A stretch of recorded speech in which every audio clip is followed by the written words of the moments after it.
Hi guys, this is Will, and today I want to talk a little bit about choosing a tech stack in 2026. Does it matter? And it's kind of weird because I have two different audiences for this conversation.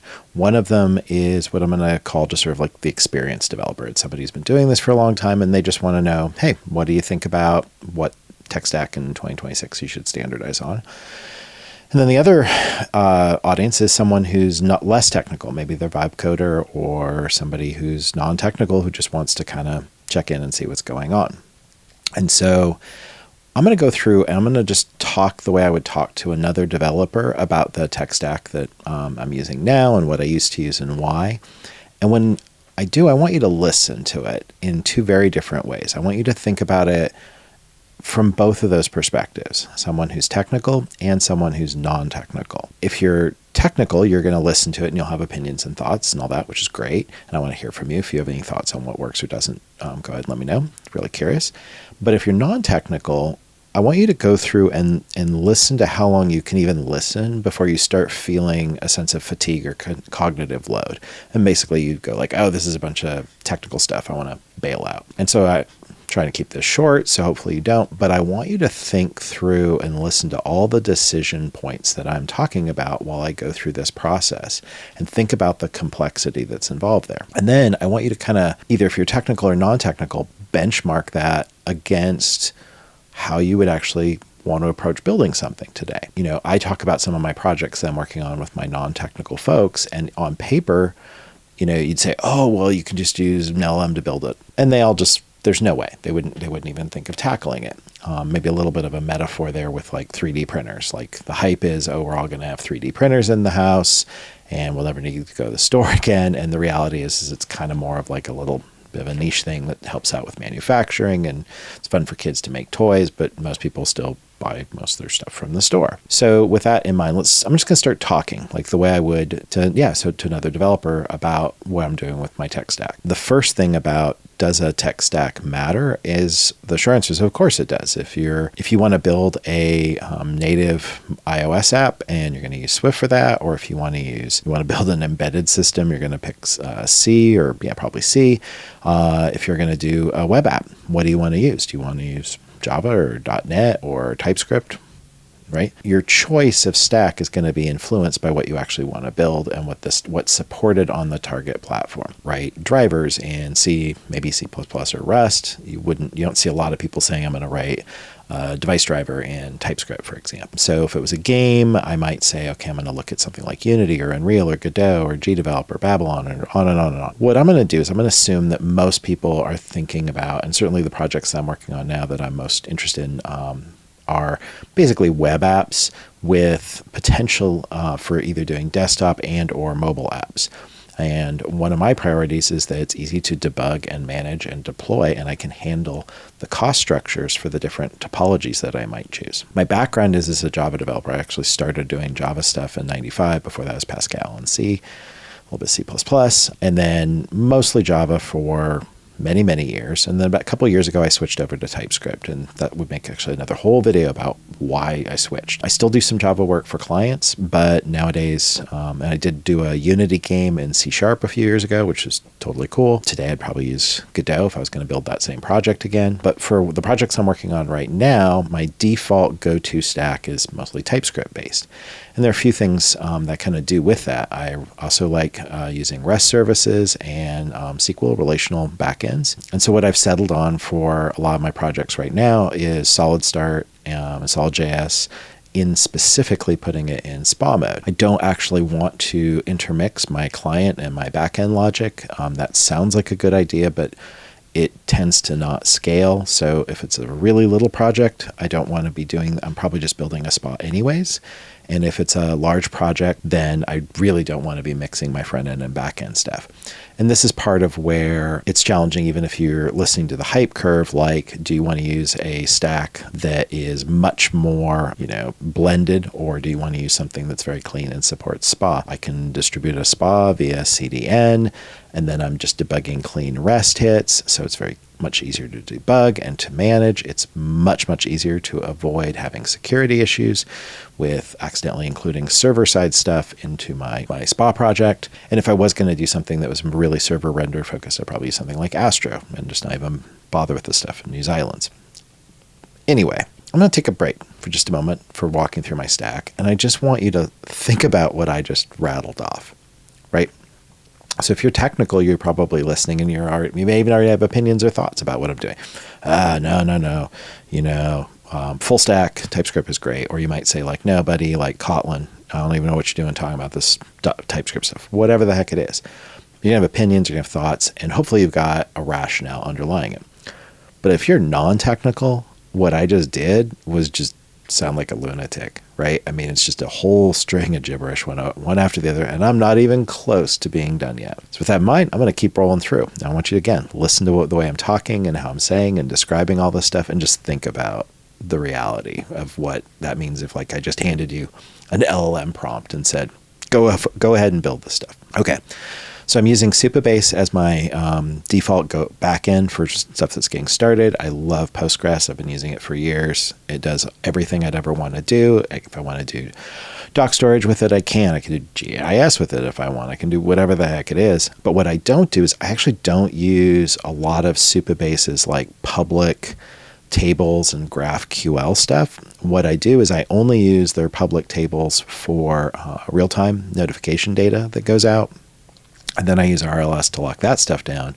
But mostly I just put my backend into functions in the for Postgres. So I have public server functions for Postgres, which means I still get auth and all that good stuff. Very easy to build and test. It means I can manage perf. It means I can manage the whole flow for the data. It's really easy to do. And as a side note, yeah, like I'm able to get pretty good quality SQL and Postgres code out of an LLM. Very easy because that stuff's like cockroach, has been around forever. So I can debug it, I can manage it, I can do perf testing on it, all that stuff. It's very, very straightforward. And then I'm not relying on the JavaScript code accidentally doing a n+1 or an n+1 times n+1 query or worse. It's just all there.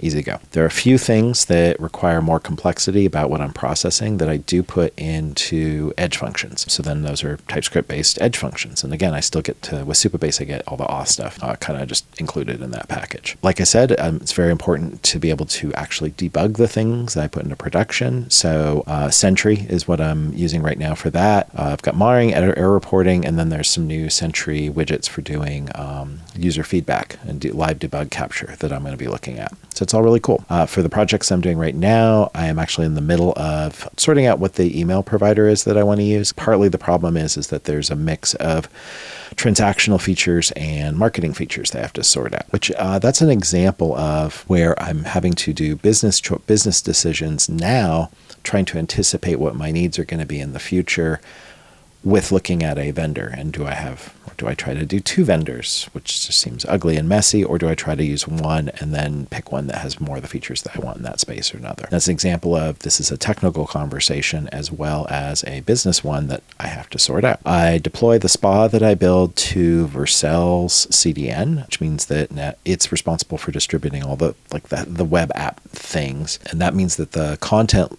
load is usually coming from a server that's geolocated to the user. I don't get automatic failover between regions with Supabase, but if I wanted to support doing that later, that would involve moving over some of this stuff to another vendor. That's an example of a strategy decision that I'm making now for a project based on scale and scope versus where I might make a different call or have a slightly different architecture for how that was set up if I was doing something at scale. Current project I'm working on, I'm not doing mobile or desktop, but I have used Capacitor for mobile with Solid and SvelteKit both. In the past, it was awesome. I highly recommend it. For desktop, I've used both Tori and Electron, and my take on that is if I need to do anything fancy with the browser, like leverage any of the modern GPU-oriented APIs, then I'm going to want to use something like Electron. If I want to do something that's, functionally like a hello world with a little bit of UI, then I might look at Tori, but I've had a lot of challenges with Tori's build system, especially trying to do a Linux build with it. So it's just a lot. Let's see, next up, I'm using Cloudflare for DNS and some security stuff. I use GitHub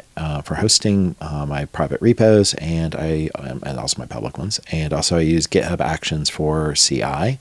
I'm a huge TDD guy, so everything's red-green. And I use a combination of different kinds of tests. I have what I think of as my standard tests, API flow tests, and web tests. I use the heck out of Playwright and Playwright CLI. And that's an example of something that I wouldn't have expected, but I've found that I can actually have Claude kick off sessions to do exploratory testing using Playwright CLI. So I can watch what it's doing while it's working. So I can catch some visual stuff that way, just watching it go. I can actually capture videos locally, which I can review if I want. The big thing I would note on that one is that I've gotten good results by actually giving Claude time boxes. I'll say, just go ahead and fire up 5 agents to do exploratory testing for the next hour. It's interesting because I don't feel like I'm burning a lot of tokens doing that because the browsers are just chugging away. In terms of cost structure, so let's take a moment. Again, I just vented a lot of gibberish.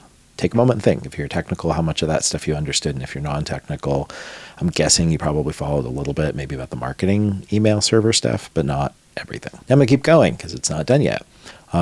So for cost structures, obviously, Supabase, I've got a Supabase Pro account for this project right now, which isn't very expensive. It's like $25 a month to get that. I've got data charges for Vercel, but since it's not really much, it's just literally like data charges. The mail servers are actually some of the most expensive things to manage. A little bit for Cloudflare. I'm kicking some money off for GitHub build runners. If I use some bigger build runners, then I get my CI jobs run faster, and it's in the order of dollars a month for the extra server. So it's well worth cutting my build time in half for a few bucks a month.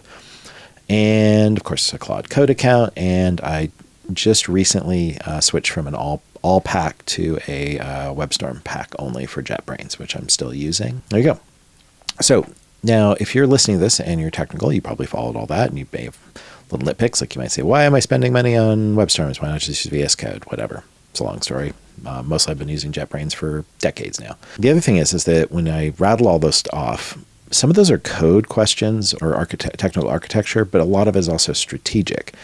And what I mean by that is I want to build systems, and I mentioned this earlier, that are easy to build and debug, but also that give me options for vendor for deployment.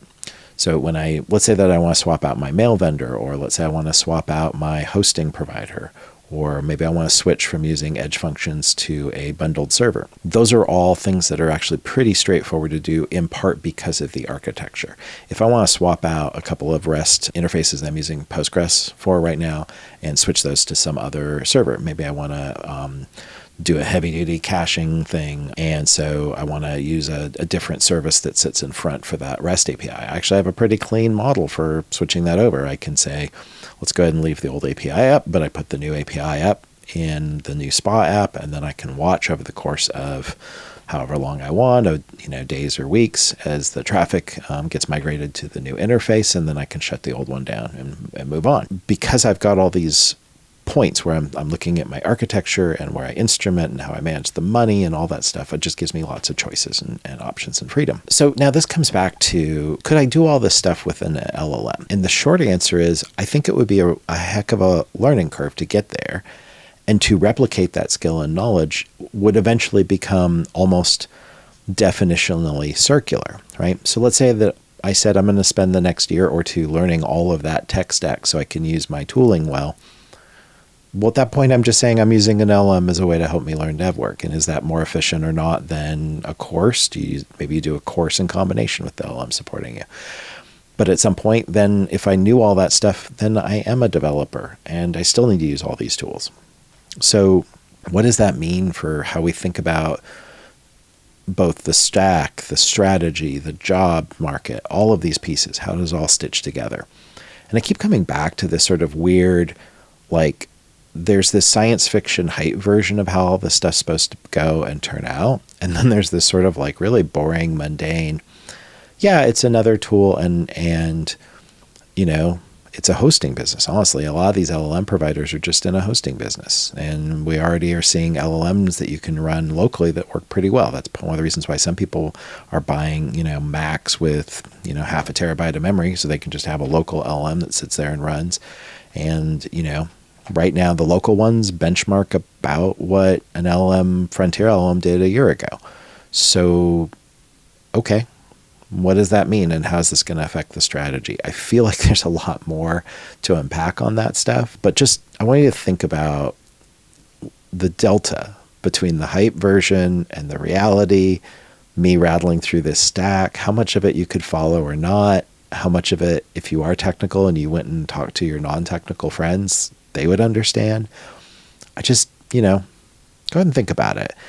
Let me know your thoughts. If you have any questions, I'd like to come back to it and talk about it and just kind of see where you're at. All right. Take care. Bye, everybody.